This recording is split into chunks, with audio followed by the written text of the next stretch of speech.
Welcome to the India Conference at Harvard University. It's an honor to be interviewing today with S4 Media. My name is Sana Sheikh, and today we have Mr. Jasmine Shah, former Vice Chairman of Dialogue and Development of the Delhi government. Welcome, Mr. Shah. Thank you. It's my pleasure. Thank you. And Mr. Shah, you've had a significant role in shaping the development agenda in Delhi. So what inspired you to join the Dialogue and Development Commission, and how did you envision the impact of your work there? So I didn't specifically join the Dialogue and Development Commission first. My motivation was to first join the government ruled by the Aam Aadmi Party in Delhi.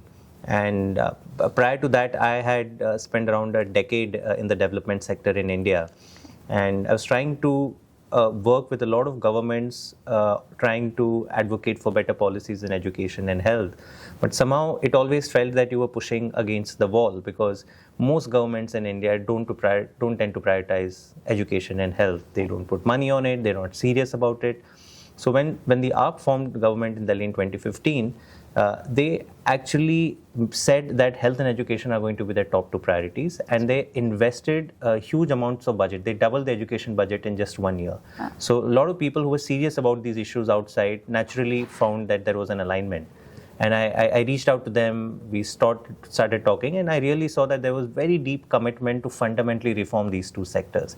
And that's how I ended up joining the Delhi government, and I was then appointed to head the think tank in 2018.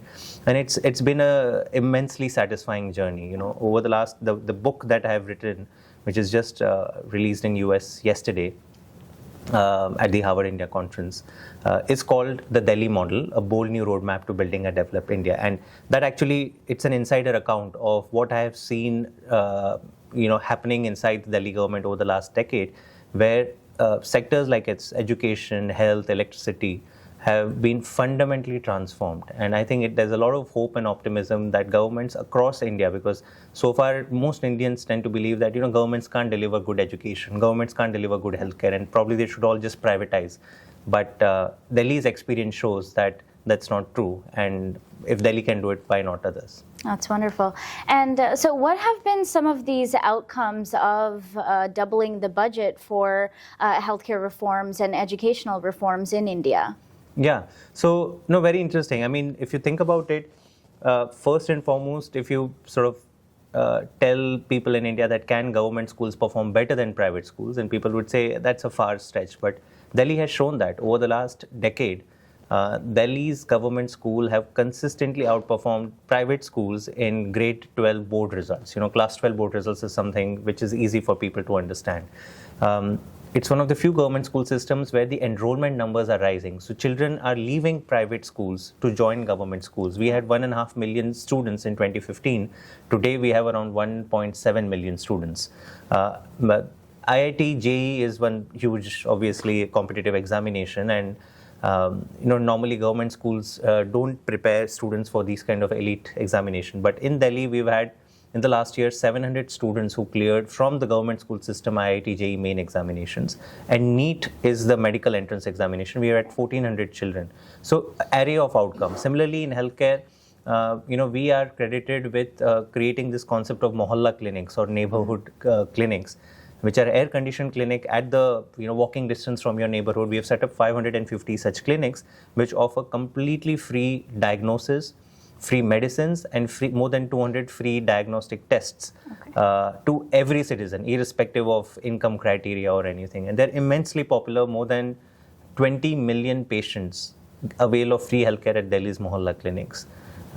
Similarly, our healthcare system, irrespective, we've created a health guarantee model, as I like to call it in the book, where irrespective of your income level, any ailment, it could be the most expensive cancer surgery, heart bypass surgery, or a small minor treatment, you can get it free of cost. As long as you're a Delhi voter, you will get it free of cost, either at a government or a private facility. So that's the kind of healthcare model, and that's a result of, Delhi is the only state that spends 40% of its budget on health and education. Wow. Average in India is only between 15 to 20%, and that's been the story for decades together. And I think that's where sort of, I also advocate, apart from talking about what we did in Delhi, I also advocate for how Delhi's experience sets a blueprint or a roadmap to building a developed India, because India is not going to become a developed country if we are not going to be investing in health and education.